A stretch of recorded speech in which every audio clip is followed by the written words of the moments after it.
the luxury of being in the United States. They have a luxury of enjoying a very high standard of living compared to the rest of the world. Let's take care of people who are less fortunate than us. Right. And even instead of treating them like monsters. even people in our own country, like going back to the thing those people were saying, like, let's take care of people who need our help, people who are fleeing violence or, you know, some kind of persecution in their own country. God, we have enough persecution in our own country these days, but let's just be good neighbors. How about that? Also, it's like, you know, there's been a couple things that have been coming down the pipeline for a really long time. Like climate change is something that people have been talking about for a very long time. And it was kind of like, oh, well, we don't see any evidence of it, so it's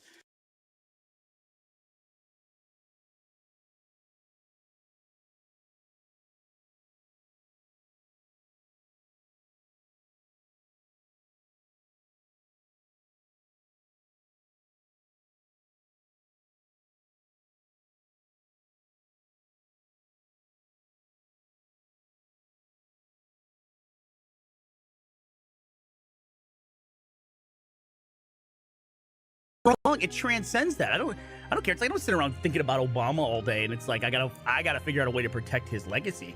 What I gotta figure out is a way to protect these little kids who are getting yanked away from their parents. And yeah, if they're coming here and those aren't their parents, that's something else we can fix. You know, I mean, those are still human beings coming in here. Right. It's like we have the luxury of being in the United States. They have a luxury of enjoying a very high standard of living compared to the rest of the world. Let's take care of people who are less fortunate than us. Right. And even instead of treating them like monsters. Even people in our own country, like going back to the thing those people were saying, like, let's take care of people who need our help, people who are fleeing violence or, you know, some kind of persecution in their own country. God, we have enough persecution in our own country these days, but let's just be good neighbors. How about that? Also, it's like, you know, there's been a couple things that have been coming down the pipeline for a really long time. Like climate change is something that people have been talking about for a very long time. And it was kind of like, oh, well, we don't see any evidence of it, so it's not, it doesn't affect me, my daily life, so I'm not going to talk about it. I'm not worried about it. But over time, it's like, oh yeah, we're starting to have serious problems because of climate change, and we should have done something about it sooner. I do think we're headed down, and this is not to change the subject, but we're heading down a pathway where the concept of what is work is going to change. I think it's definitely going to change in my kid's lifetime.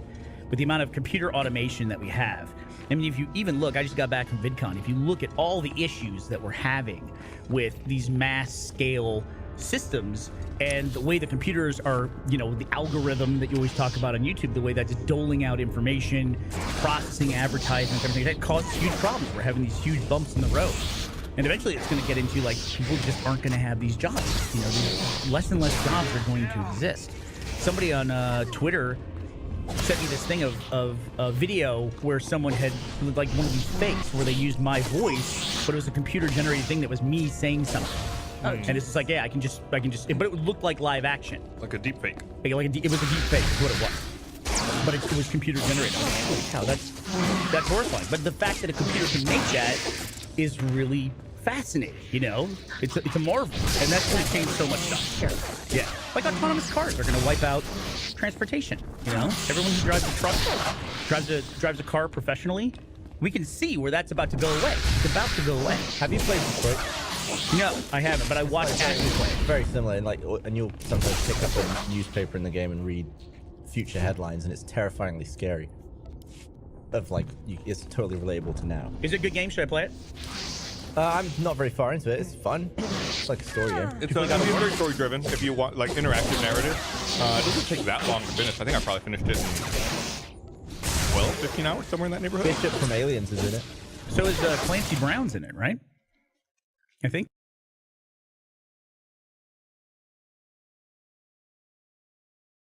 Fake is what it was, but it was computer generated. I was like, holy cow, that's horrifying. But the fact that a computer can make that is really fascinating, you know? It's a marvel, and that's going to change so much stuff. Terrifying. Yeah, like autonomous cars are going to wipe out transportation, you know? Everyone who drives a truck, drives a car professionally, we can see where that's about to go away. It's about to go away. Have you played Detroit?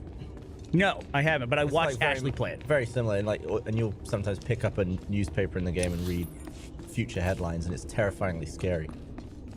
It's totally relatable to now. Is it a good game? Should I play it? I'm not very far into it. It's fun.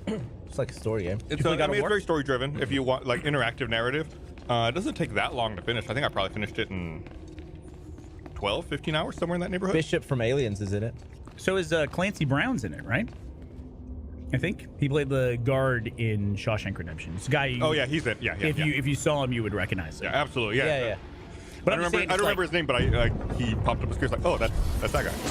But this issue of I think this, what the point I was trying to make with this is like if you come back around, this issue of who gets benefits from what. Eventually, I think like even Elon Musk now is talking about universal-based income becoming a thing. Like then the question is who's going to pay for it, which I think is at the heart of a lot of these integration issues. Is there's the concept they talk about the crime as a scare tactic, but often it's talked about burden on resources and things like that, and who are the people. Whereas you know, most of the hardest working families I've ever met in my life have been first-generation immigrants. Anywhere, people who have the wherewithal to pick up and go to a totally different country that probably speaks a different language. Those are very motivated people. And I just think as we go forward, there's gonna be a continuing issue. It's not just gonna be traditionally, underprivileged people. It's gonna be a lot of other people. This younger generation, I think, is already dealing with it. They're getting out of college, and they have the old world system of going to college where they rack up a ton of debt, but now they're getting out and there's no jobs available to them. And it's not all because the baby boomers aren't retiring. There's other things at play, and we're just not seeing them yet. That's what I think. So I think there's going to be bigger issues that cascade through.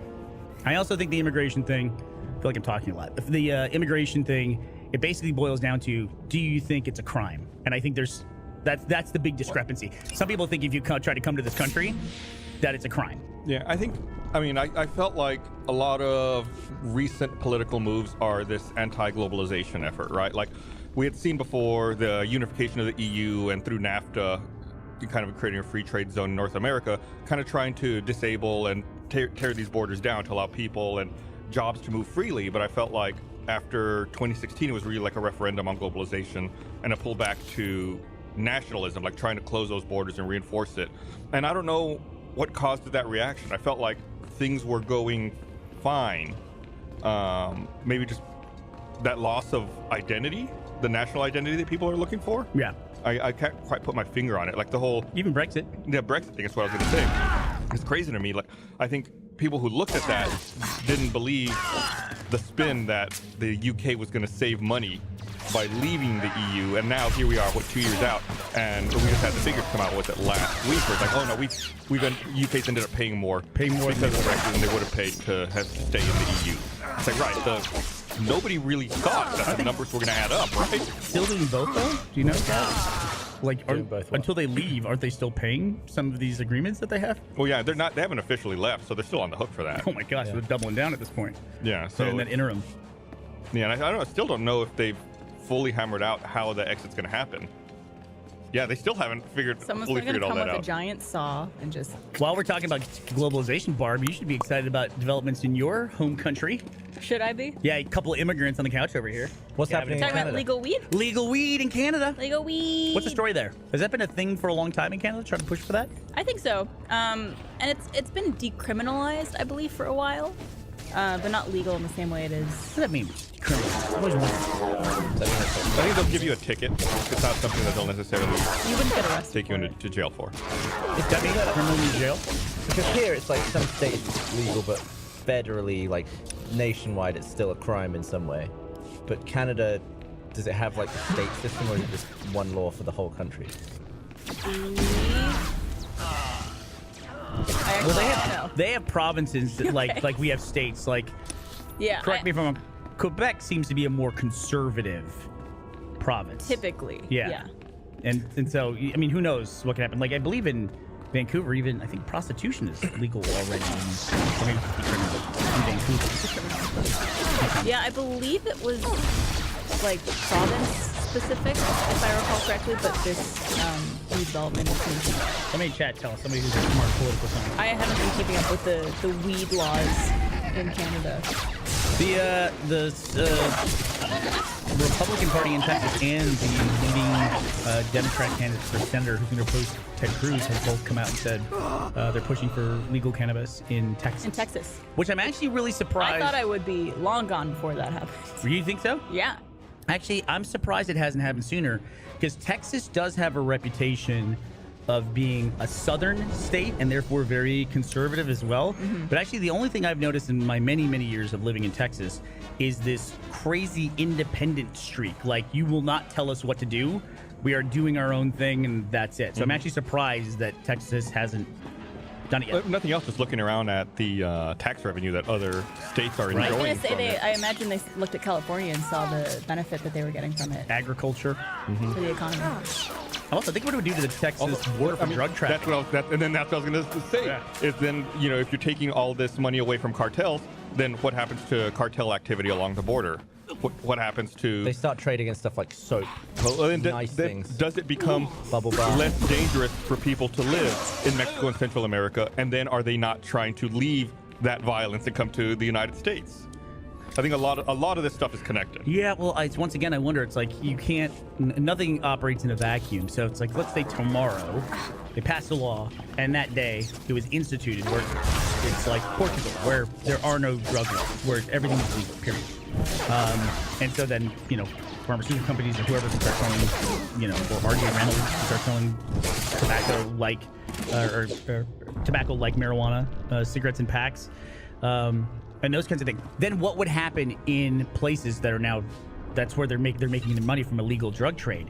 Like, that money would stop, but I feel like things like kidnapping and those other things would then soar dramatically. just to make up for the crime. Yeah, they're not going to make up not for crime lost, right now. lost money. Yeah. Yeah, lost money. The cartel's like, yeah, we can't. Suddenly, nobody wants to buy our drugs, so Well, there's other ways to make money. Yeah, I don't know. Yeah, I think we Gambling? actually see a surge in other Gambling? countries of violence, especially in Central America. I feel like we would. Yeah, I don't know. You're right. Nothing operates in a vacuum. If you take that away, then Yeah, what is the other shoe? Like, what happens on the other side? man, Yeah, it's a little world. terrifying. It's complicated. what a world, dude. Or they could all just get high and chill out. Who knows? Although if they're not doing that already, then They've already got the drugs. they already have the drugs. Does weed go bad? I'm sure it does. I don't know. It's a I good think question. it could get dry, probably. If it's left out. Does alcohol go bad? Does Doesn't it? seem like it does. Probably. I bet it does eventually. I mean, I think like beer and stuff could go bad. Like for parties, I'll buy a bunch of booze, and then 9 months later, I'll still have like that much vodka in the bottom of a bottle, and I'm like, Oh. that's probably still good, I imagine right? things like vodka and like hard liquors and stuff are fine, but I don't know if like. I feel like if it's a liquid you can clean stuff with, it's probably not going to go bad. Yeah, but you don't drink the Clean with alcohol any that you liquid. clean with. or freeze it and What? it not freeze. Like pour on a wound.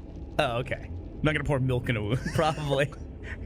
Ostrich yolk or anything like that. Gross. Ashley and she has this one beer that she loves.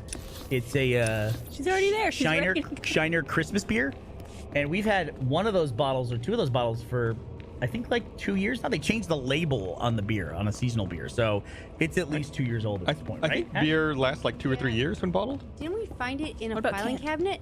Yeah, it was in a filing cabinet. Oh, was it filed under B? Or C? Is it beer or Christmas? Yeah, it was holiday. P We for did Is it. it there, party. Barbara, when we floated the river and Jack bought cans of beer that he found in his house that were from like 4 years earlier think and I they was had there. dust all over him? Oh, And he was like, this fucking guy. Look.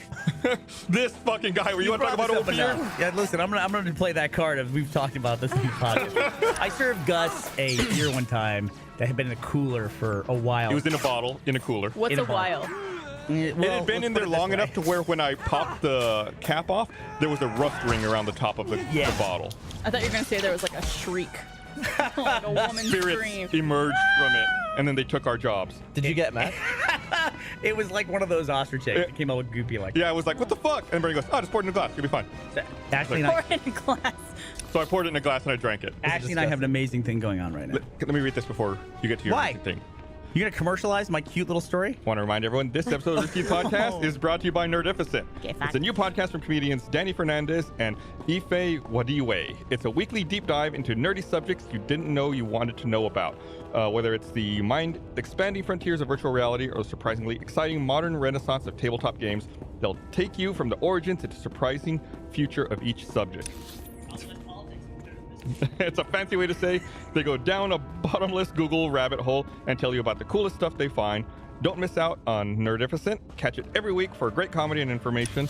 Some of the things they talked about recently are VR, Comic-Con, Marvel Cinematic Universe, tabletop games, stuff in that vein. Show comes out weekly on Tuesdays, after us, chumps. It's produced by How Stuff Works Network's comedy division, responsible for The Daily Zeitgeist and Culture Kings. Listen and subscribe on Apple Podcasts or wherever you get your podcasts.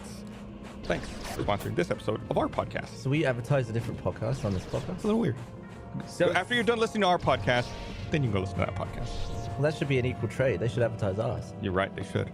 Sam on Twitter sent us photos of him standing on ostrich eggs to Okay, someone's got to stand on the egg. what? Someone's got to stand on the egg. Well, he's standing on a few, so there's a distribution of weight across a couple eggs. Yeah, He I looks like think he's standing on a little stack of eggs. Clearly somewhere in Australia. He found some eggs. Well, yeah, because he's upside down then. There's less weight. there's an abundance there. So we have, so this is now, we're in the middle of our 4th meal of the day, about to go to our 5th We meal. didn't really talk about our Sundays. How would you get? What'd you eat? I just did Mexican vanilla with this, what is that, peanut butter crumble shit stuff? Is it Butterfinger? Butterfinger?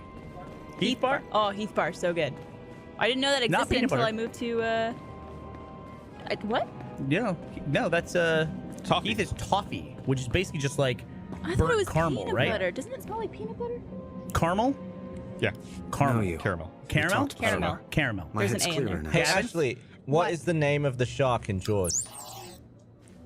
Bruce.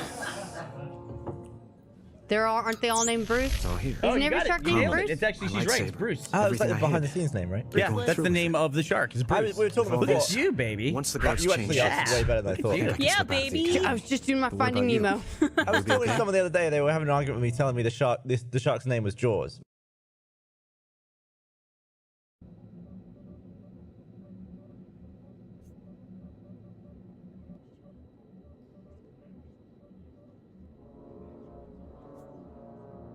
Me?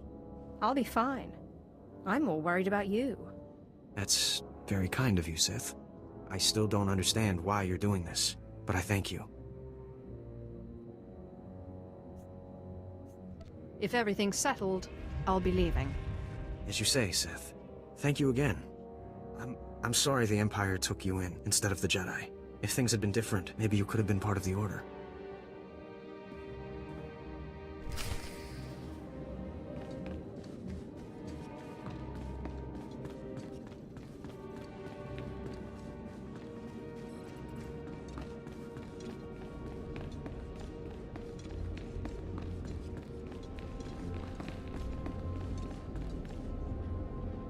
So the Jedi is preparing his escape.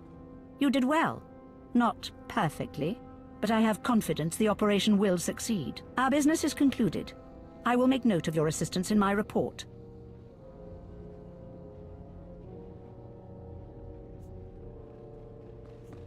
What about the Jedi? Will he be safe? No Jedi is safe. Sooner or later, the Empire will destroy the Order entirely. Take these tokens as payment for your service, and know that no Jedi can threaten Korriban. Now go.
Yeah. The movie's called Jaws. He's got Jaws. It's not a shark called Jaws. Who names their shark Jaws?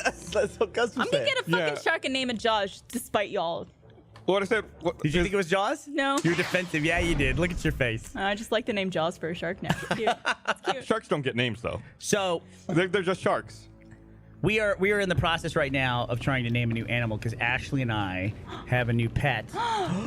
We got Did you get a kitten? we got something even cooler than a A kitten. dog? We have a squirrel.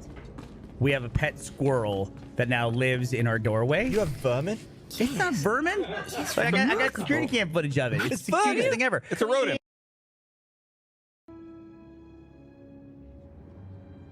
You slave. No, acolyte. You're the one who brought me this magnificent holocron from the tomb of Marka Ragnos, yes? Yes, my lord. I found the holocron. Unbelievable. 1,000 years buried in that tomb. The Sith lords passing it by. And then the most unlikely person comes along. Tell me, how did you manage it? I shot lightning at it, and it opened. Such a simple solution. Why did none of us think of that? We must have thought too deeply on it, believed too strongly that it could not be done. Or perhaps we were simply not meant to open it. Your work so far, in bringing back this holocron, and now the text from Tulak Horde's tomb, has me intrigued. I am watching your progress eagerly. I have high hopes for you, Acolyte. Sky high.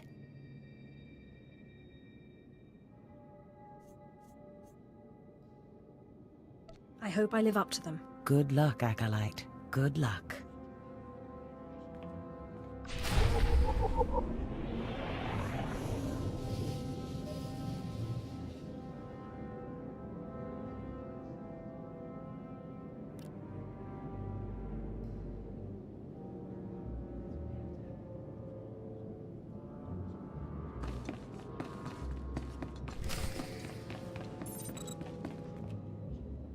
I was just about to send Fawn off. What delayed you, slave?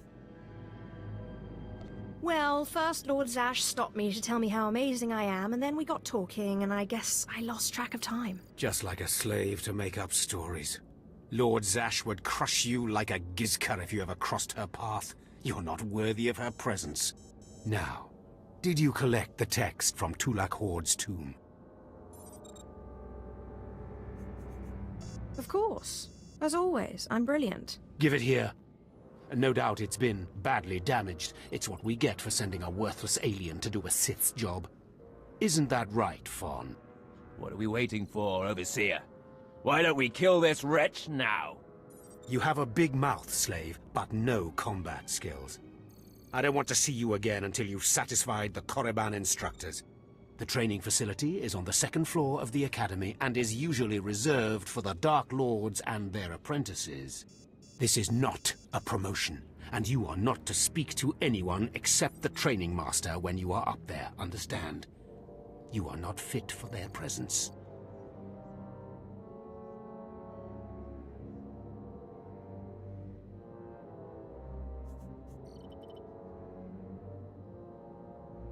That's hardly your call.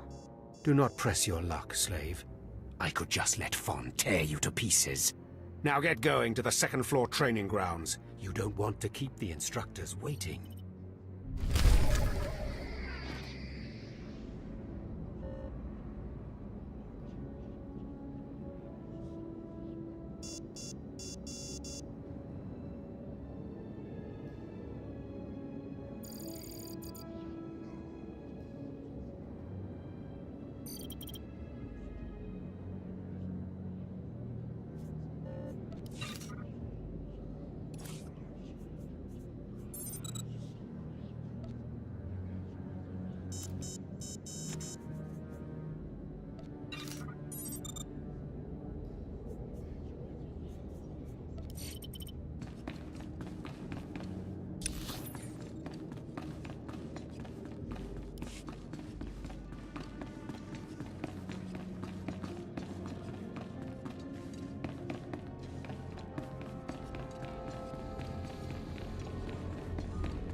Sorry, I'll get to you as soon as I can.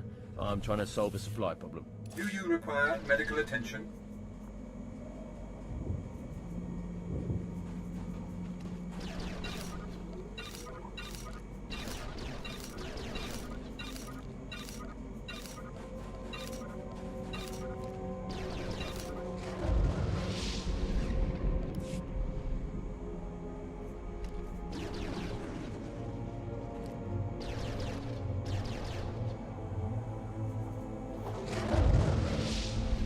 Well,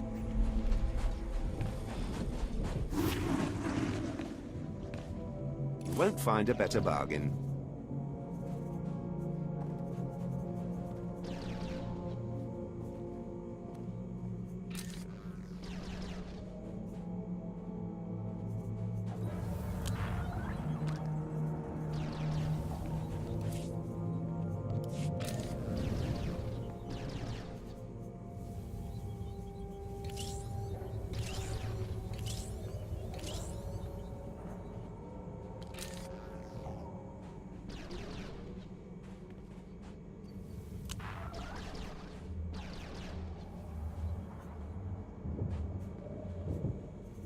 Come back anytime.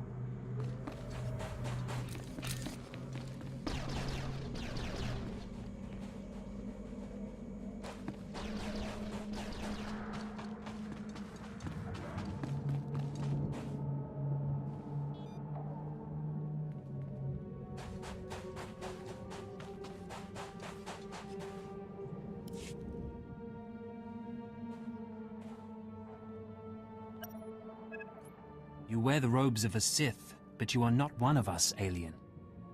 I look at you, and I wonder, are you among the truly loyal, or do you hide treason in your heart?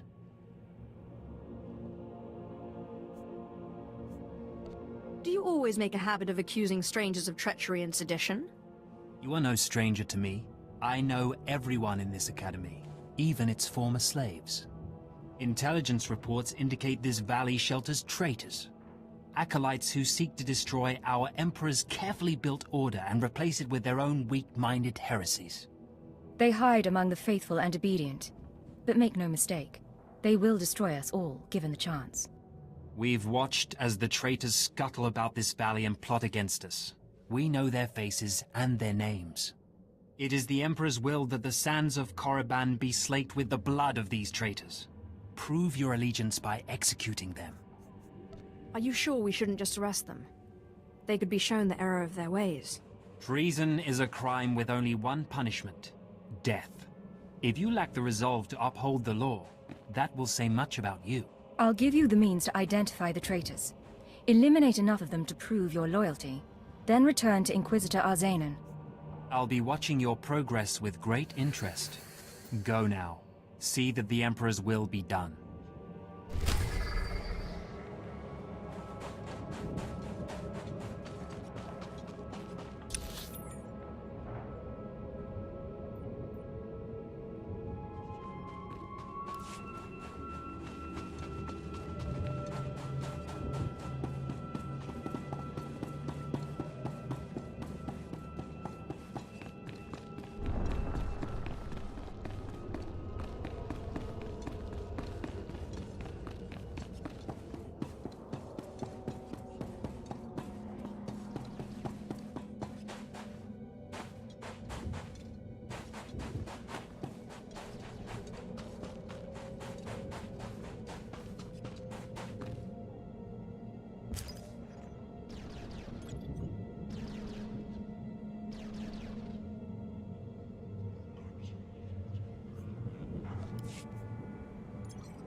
Your money's always good here.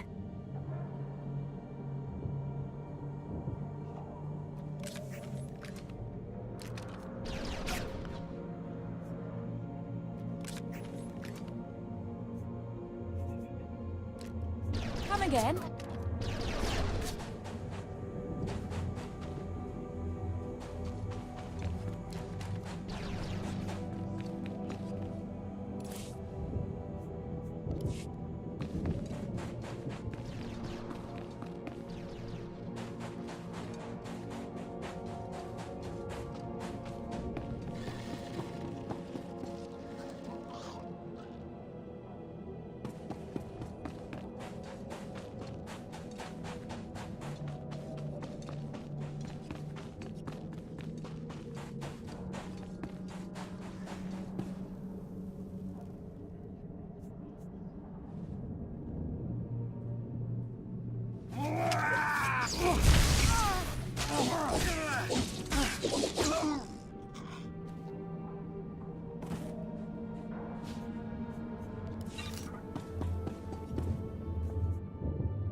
I watched you deal with those traitors. Well done. That was an impressive display of loyalty. Take this reward as a token of the Emperor's favor, and wear this badge. It marks you as a defender of our empire. Stay vigilant. Our enemies lurk where you least expect them.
On your way, I must complete my tasks on Korriban.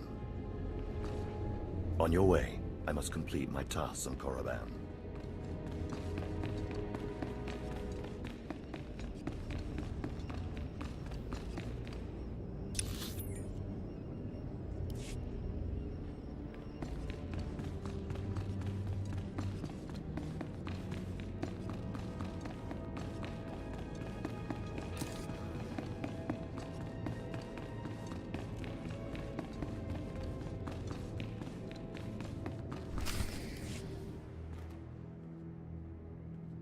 Hello there, friend. You remember my brother and me from downstairs? With Harkon, right? Sorry it had to be this way. We don't like it any more than you do. Well, maybe a little more. This sounds vaguely like a threat. What did I ever do to you guys? I'm sorry, girl. I liked you. I really did. But Harkon made us a deal, see? We kill you, we go home. You will regret that. We don't want to. But we know we can't beat Fon, and we'll never be Sith. At least this way we can go home, alive. Quiet, Balak. The time for talk is past. Fight for your life, Acolyte.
Well, well.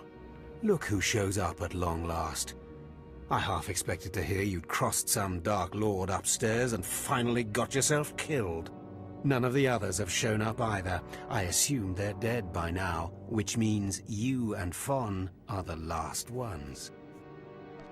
So I just killed Thorn and I'm Sith, right? This shouldn't take long. Wrong.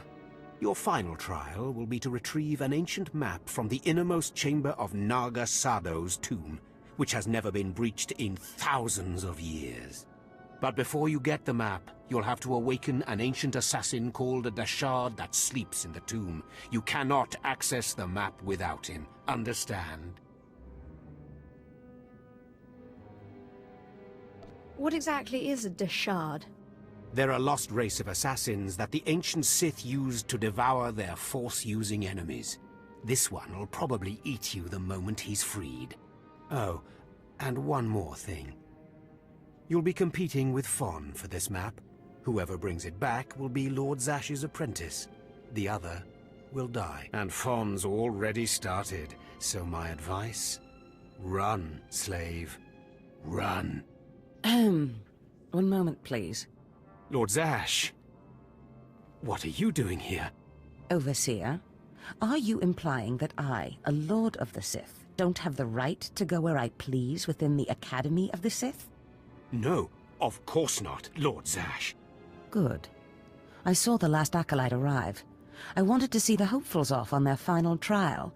Where's, the red one, Fon? He finished his trial early, so I sent him on rather than keeping him waiting for this. Pity. I just finished translating the wonderful text this acolyte brought from Tulak Horde's tomb, and it's most illuminating. I don't know that the map can be retrieved without it. What makes you say that?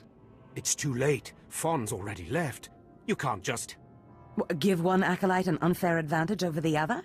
Overseer, when has being Sith ever been about being fair? Now, my dear acolyte, here is what you must do to free the Dashard. There are rods scattered throughout the tomb of Naga Sado. These rods are the keys to the chamber where the ancient assassin is imprisoned. You will need to place the rods in the chamber door and electrify them. I don't know exactly the reason, but it is clear that you will not be able to retrieve the map without the Dashard. But be careful, he is very dangerous. I've yet to meet a danger I can't defeat. I will return when both acolytes are back from the tomb. You will not do anything further to affect the outcome of the trial. Understood? Yes, Lord Zash. Good. And good luck, acolyte.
Acolyte, may I speak to you for a moment?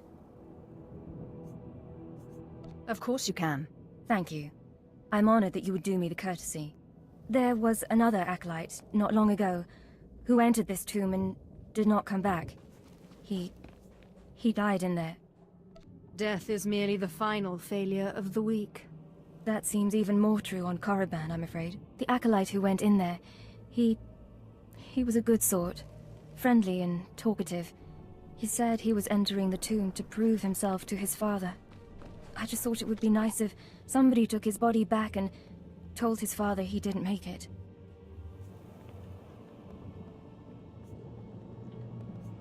You're weak. And a fool. If you have no pity for the boy, think of the father then, and the prestige you could gain from doing this. His father is a powerful man. I'd never survive in there. And even if I did, I wouldn't be allowed to see his father. He is a Dark Honor Guard stationed in the Academy. None but Sith can ever set foot on the sacred ground where he stands watch. But you could find the body and bring it to his father. Please do this and honor the fallen. If I see the Acolyte's body, I will try to retrieve it. Thank you so much. If you find the Acolyte's remains inside the tomb, let me know. I can tell you where to find his father in the Academy. Good luck.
Not you. Not yet.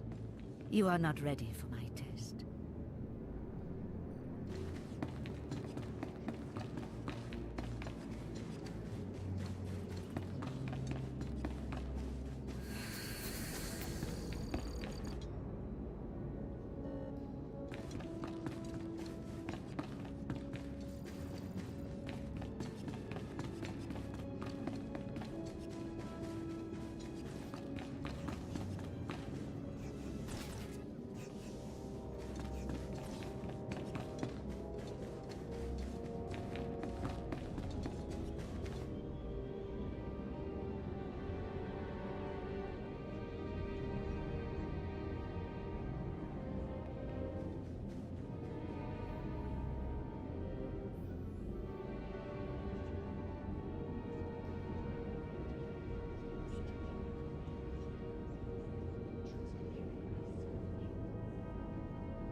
What dark secret shall I share with you?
Be gone.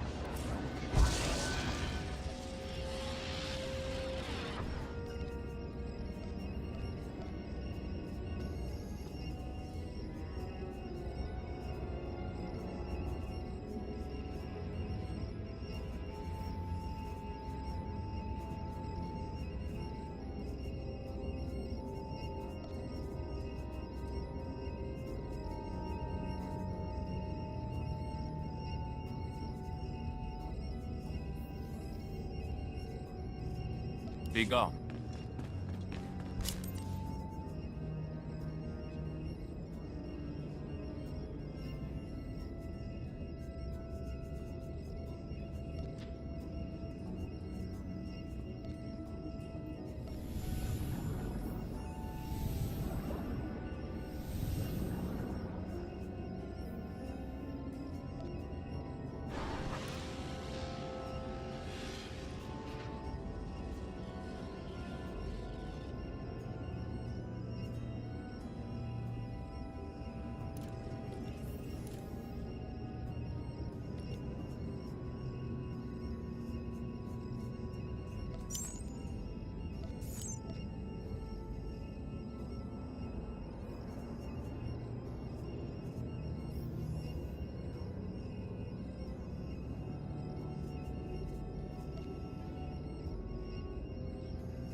found him. That poor acolyte. He got torn up pretty badly in there. He was so brave and ready to prove himself to his father. His father was Naaman Fall. As I said before, he's one of the Dark Honor Guards in the Academy. If you take the acolyte's remains to his father, I'm sure he'll be grateful. What exactly is a Dark Honor Guard, anyway?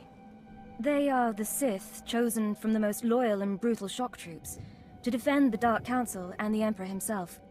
You can find the acolyte's father outside the chamber of the Dark Council. That's where he stands guard.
Vivian Sultani, que Kausnadi Yamakampiet, the Hormanan Margumak.